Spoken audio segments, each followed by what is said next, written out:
الإعلان الأول من مسلسل عثمان الحلقة 38.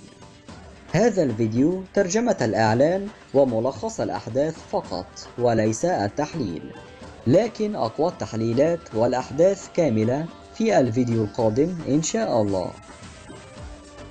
المشهد الأول: عثمان وقع في كمين فيلاتيوس، وتبدأ مواجهة نارية عثمان ومحاربيه ضد محاربي فيلاتيوس. يقول فيلاتيوس لعثمان: الروح التي يعطيها الرب فقط من يأخذها، لكن الرب يستخدم وسطاء. لقد كلفني من أجل أن أقتلك. المشهد التالي: في قبيلة القاي من مجلس دندار، حيث يمهد دندار لأن يكون سيدا لقبيلة القاي، وظهر استياء جندوز وسبجي. المشهد التالي: في قبيلة القاي، حيث تم الإمساك بفيلاتيوس وجاءوا به خلال مجلس دندار، ويقوم بمسي بصفع فيلاتيوس، لكن هذه لن تكون نهاية فيلاتيوس.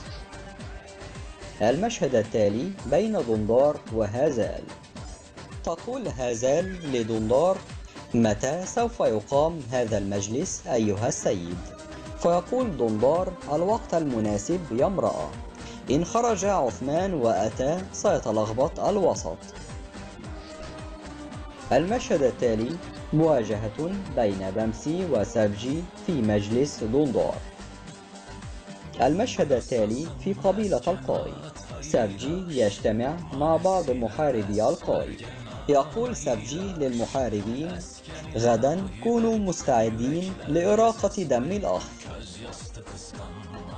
المشهد التالي: بين سلجان وبالا، كما تتواجد معهما أيجول.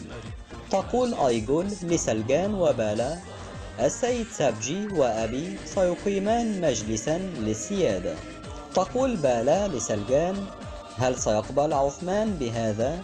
فتقول سلجان: لا يقبل بالطبع. المشهد التالي: في قلعة إينافول، ويتضح الغضب الشديد لنيكولا. المشهد التالي: من الفخ الذي سيقع فيه عثمان مع محاربيه، لكن يظهر يولاك أيضا في هذا الفخ مع فيلاتيوس، ويضع عثمان الخنجر على رقبة يولاك. المشهد التالي: في خيمة غيخاتو، ومقابلة بين غيخاتو ونيكولا. ابنك منك يا غيخاتو، هل تعلم مع من اتفق وحاول قتلك؟ مع يولاك أرسلان. المشهد التالي: من الفخ الذي سيقع فيه عثمان من فيلاتيوس ويولاك. بينما عثمان على وشك قتل فيلاتيوس، يضرب يولاك عثمان فيفقد وعيه. المشهد الأخير: في خيمة غيخاتو، حيث يمسك يولاك بعثمان وجرقوطاي ويأتي بهما إلى غيخاتو. لابد أن يولاك وجرقوطاي يتفقان على خداع غيخاتو.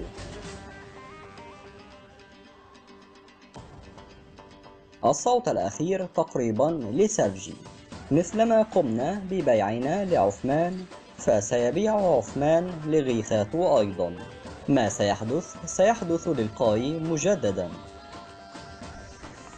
موعد الحلقة يوم الأربعاء هذا الأسبوع الساعة 8 مساء بتوقيت تركيا، ويتم رفع الحلقة كاملة ومترجمة بعد منتصف الليل على موقع قصة عشق، وتتم الإذاعة على التلفاز مساء يوم الخميس على قناة الفجر واليرموك، وتتم الإعادة يوم الجمعة ظهرا. والكثير من المفاجآت نعرضها قريبا إن شاء الله.